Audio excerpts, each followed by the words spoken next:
다 함께 사도신경 고백함으로 12월 18일 금요일 새벽 기도회를 시작하겠습니다. 나는 전능하신 아버지 하나님, 천지의 창조주를 믿습니다.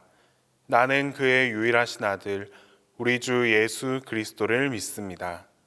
그는 성령으로 잉태되어 동정녀 마리아에게서 나시고 본디오 빌라도에게 고난을 받아 십자가에 못 박혀 죽으시고 장사된 지 사흘 만에 죽은 자 가운데서 다시 살아나셨으며 하늘에 오르시어 전능하신 아버지 하나님 우편에 앉아 계시다가 거기로부터 살아있는 자와 죽은 자를 심판하러 오십니다. 나는 성령을 믿으며 거룩한 공교회와 성도의 교제와 죄를 용서받는 것과 몸의 부활과 영생을 믿습니다.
오늘 우리에게 주시는 하나님 말씀은 이사야 9장 2절에서 7절 말씀입니다.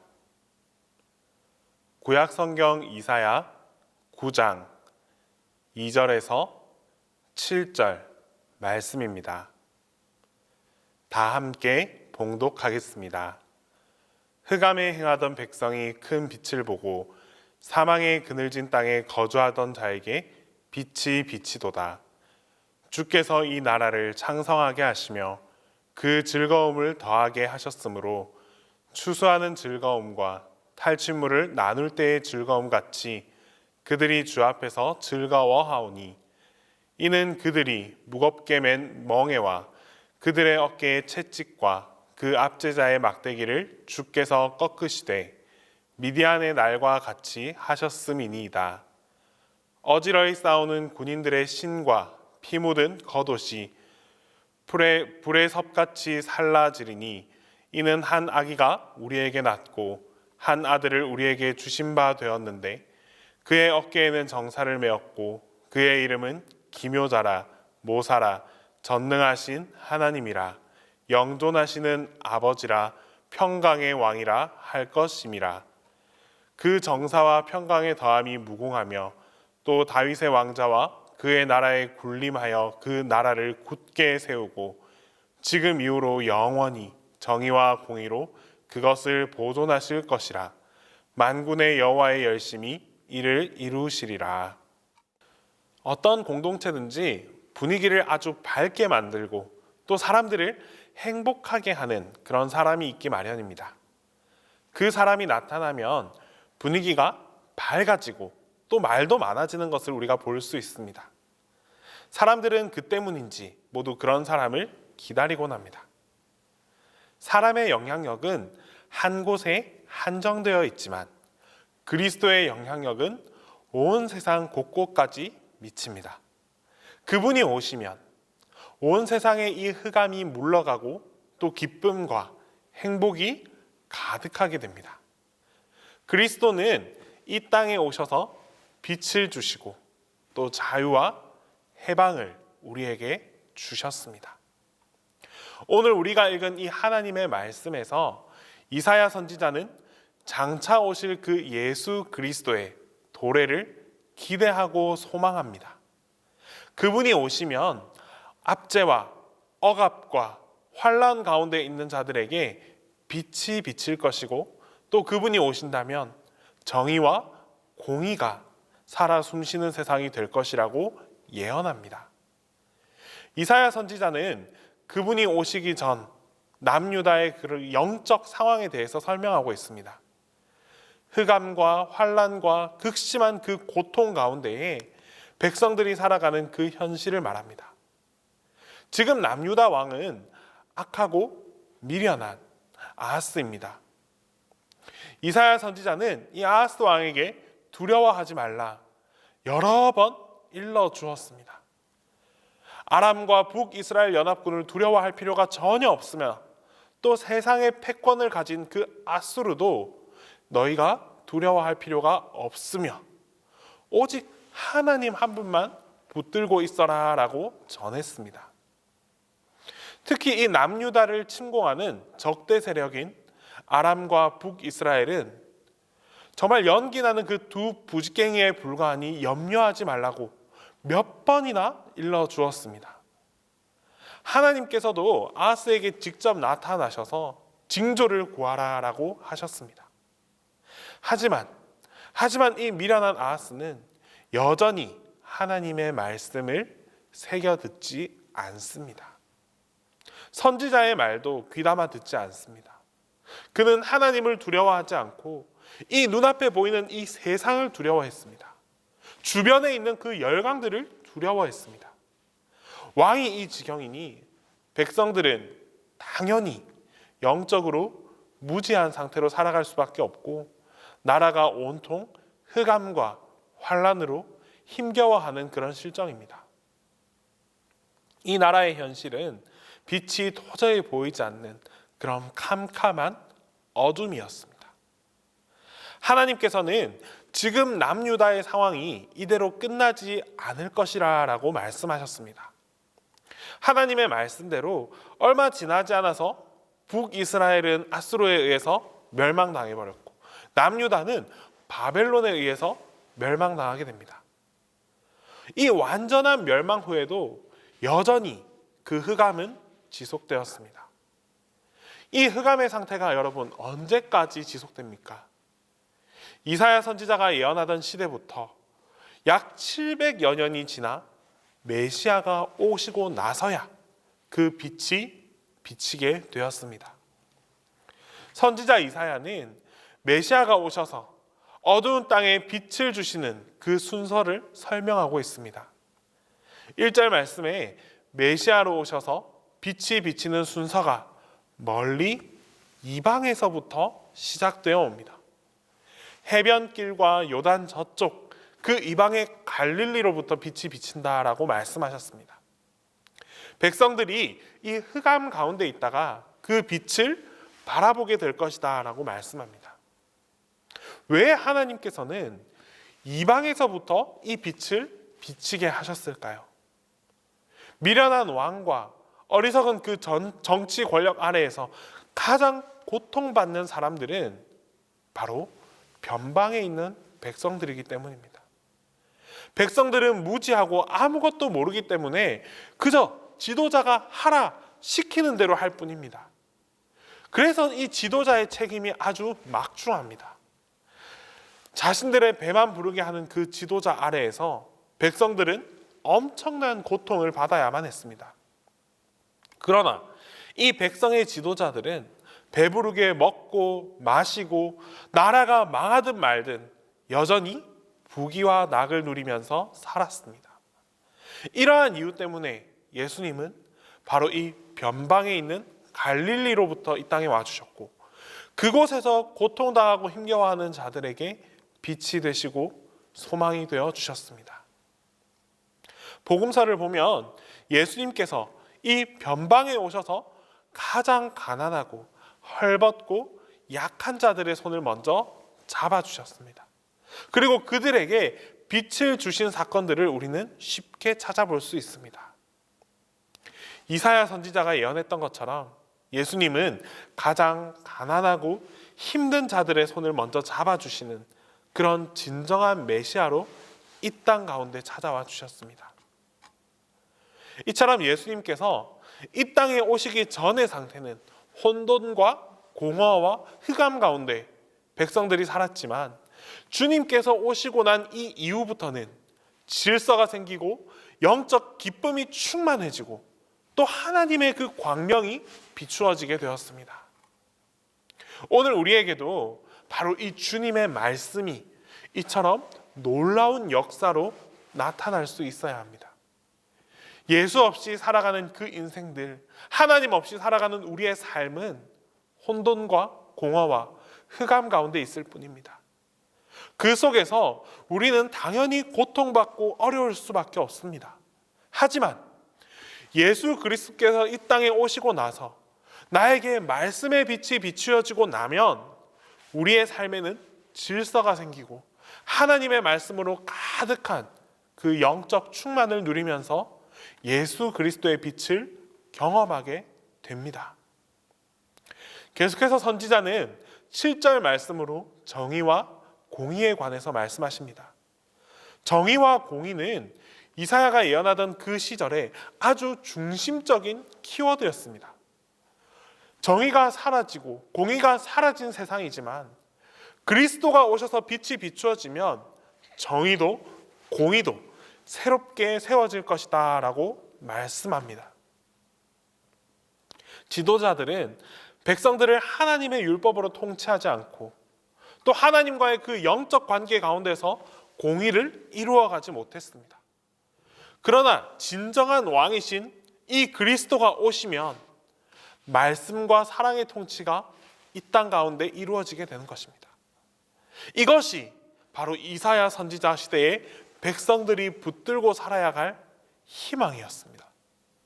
비록 눈에 보이는 정의도 공의도 없는 그런 암흑 속의 세상이었지만 하나님께서 우리에게 말씀해 주셨기 때문에 그 말씀을 붙들고 희망을 가지고 이 악한 세상을 묵묵히 살아가야만 했습니다. 오늘 우리도 이 희망을 확 붙잡고 살아갈 수 있기를 바랍니다. 하나님의 말씀이 곧 우리에게는 희망입니다. 우리 눈앞의 현실은 비록 캄캄하고 아무런 희망이 보이지 않는다 하더라도 하나님의 말씀 하나 붙들고 하나님의 공의와 정의가 임하실 것이라는 그런 희망을 가지고 오늘 하루도 힘내어 살아갈 수 있어야 합니다.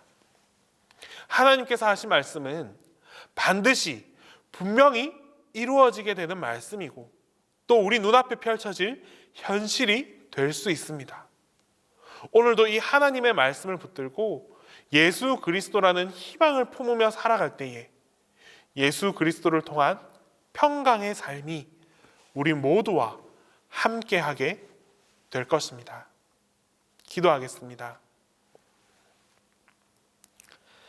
사랑의 하나님, 대림의 절기가 점점 깊어가고 있습니다.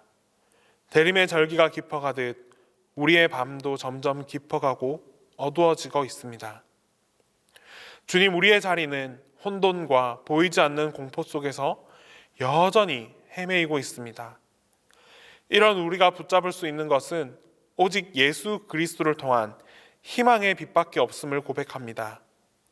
눈에 보이는 소망을 바라보는 것이 아니라 주님께서 맺어주신 약속의 말씀을 통해 희망을 붙잡고 살아가게 하여 주시옵소서. 길고 긴 어둠 속에서도 예수 그리스도를 통하여 승리하게 하시고 결국에는 주님의 승리 가운데 함께 참여하여 영광을 돌릴 수 있는 하나님의 백성들이 다 되게 하여 주시옵소서. 주님, 2020년 한 해가 이제 끝을 향해 달려가고 있습니다. 이럴 때일수록 절망과 좌절보다는 감사가 샘솟게 하여 주시옵소서. 주님께 감사를 고백함으로 눈물보다는 웃음꽃이 피어나게 하시고 감사를 통해서 우리의 마음의 평안을 회복하게 하시옵소서. 하루 내내, 한 달 내내, 그리고 1년 내내 감사하며 살았지만 아직도 감사는 우리의 끝나지 않는 기도의 시작일 뿐입니다. 주님께 받은 은혜와 사랑을 잊지 않고 살도록 우리 모두의 마음을 지켜주시옵소서. 이제 주님께서 가르쳐 주신 기도를 다 함께 하겠습니다. 하늘에 계신 우리 아버지, 아버지의 이름을 거룩하게 하시며 아버지의 나라가 오게 하시며 아버지의 뜻이 하늘에서와 같이 땅에서도 이루어지게 하소서. 오늘 우리에게 일용할 양식을 주시고 우리가 우리에게 잘못한 사람을 용서하여 준 것 같이 우리 죄를 용서하여 주시고 우리를 시험에 빠지지 않게 하시고 악에서 구하소서. 나라와 권능과 영광이 영원히 아버지의 것입니다.